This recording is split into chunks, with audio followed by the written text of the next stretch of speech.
Good evening, everyone. I'm Ashlee DeMartino inside the ballroom for the kickoff of Dancing with the Stars. They are continuing to work. They're building as fast as they can, dumping mud, rocks, and big concrete barriers into the area right here as more water continues to rush. They say it could go up by another foot in the next hour or so, and then they're hoping that that is as high as the water levels will go. It's been about a week and a half since a transformer explosion, a gas leak, and two major fires happened in the Art District.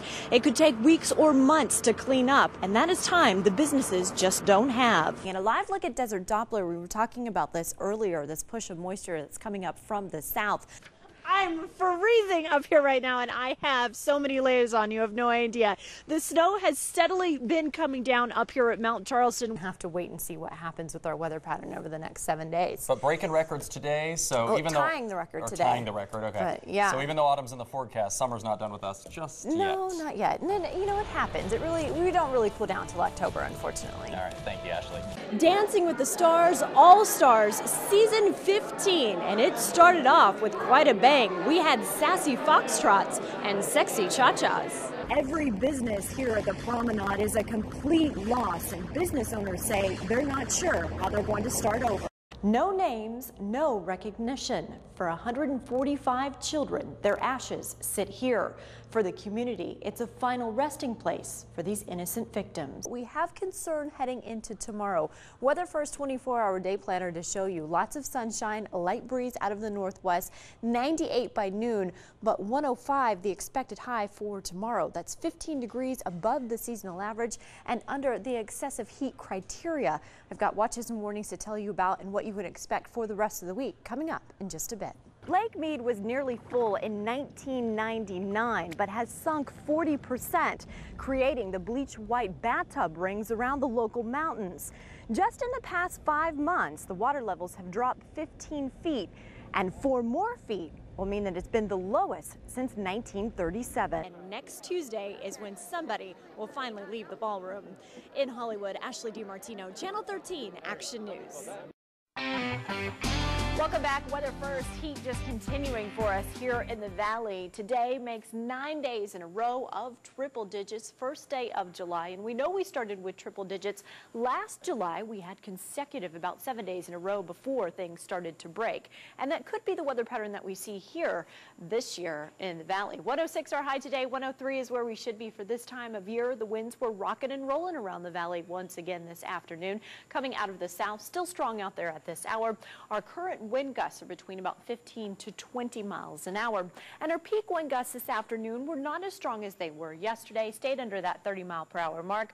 McCarran Airport was the strongest with 29, Nellis Air Force Base the weakest with the strongest wind gusts of 18 miles an hour. More winds on the way for tomorrow. High pressure still keeping the monsoonal flow in New Mexico and up through Colorado at this point as we are staying nice and dry. The story across the United States is the heat, and everybody's seeing just a heat wave from the Midwest all the way up into New England. We do have showers, though, breaking out across the south, and of course still seeing that moisture that is spreading across Texas as well. A lot of these showers should calm down throughout this next week if you are traveling because of the holiday.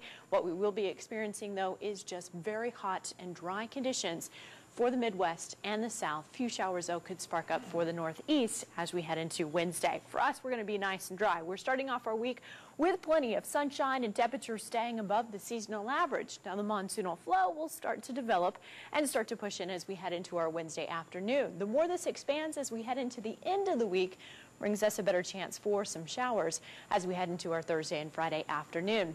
For tonight, though, clear skies out there. 79 are expected overnight low in Las Vegas, 69 for Pahrump. We will see 57 for Tonopah and 77 for Laughlin.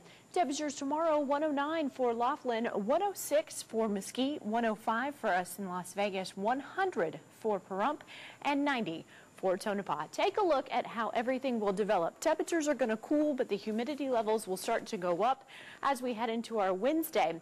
Looks like a best chance for some showers will be in the southern part of Clark County. We're talking about Laughlin and Searchlight heading into our Wednesday. More of that moisture, though, expanding with the best chance for some showers Thursday and Friday for us here in Las Vegas. Just a light sprinkle out there, not heavy downpours coming. It is the first monsoon in the season if it develops for us. I'm kind of excited to see some rain. It's been hot and dry for a little too long now. Yeah, it has been. All right. Well, thank you, Ashley. With the latest on the situation up there in Arizona, Ashley.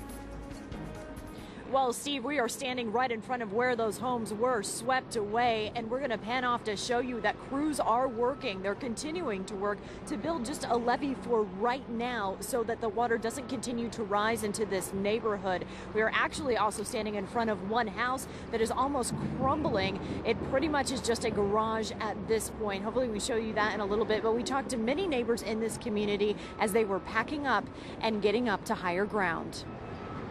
I'm ready to get out of here right now. You know, it's there's no sense in staying and risking our lives for that. Our lives are more important than our house. Lois Rothsmeyer lives next door to the house that was ravaged by the flooding. It's a mess. It's a complete mess.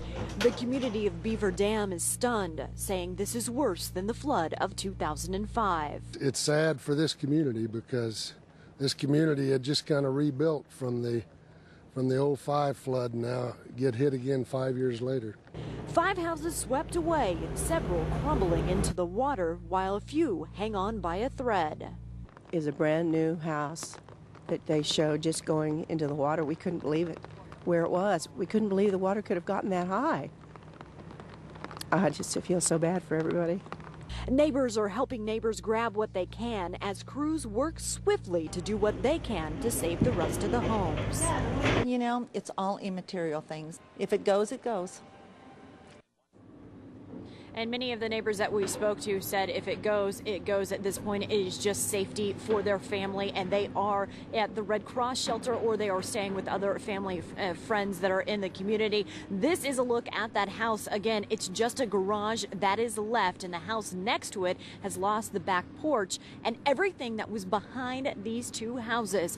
Those are the 5 houses that have already been swept away. So they are continuing to work. They're building as fast as they can, dumping mud, rocks, and big concrete barriers into the area right here as more water continues to rush. They say it could go up by another foot in the next hour or so, and then they're hoping that that is as high as the water levels will go. But of course, everybody in this neighborhood and in this community coming together tonight to help one another out. And we'll have some more on this situation coming up at 5 o'clock tonight. For now, live in Beaver Dam, Arizona, Ashlee DeMartino, Channel 13 Action News. There are great museums around the world, the Modern Museum of Art, the Metropolitan.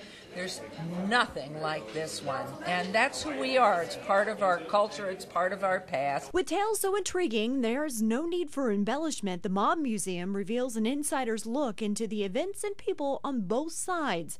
And in Vegas, if you know the mob, you know the Goodmans. And of course, so many of these names are so familiar to me because Oscar represented so many of them, but I didn't put the face with the name. My life sort of tumbled out in front of me, and some of it is in this museum here. That was a very special day for me because it brought back memories as to what I did as a professional defense attorney. The museum has some of the most iconic artifacts, including the brick wall from the St. Valentine's Day massacre and the barber chair that Albert Anastasia was murdered in. I didn't do it, I promise.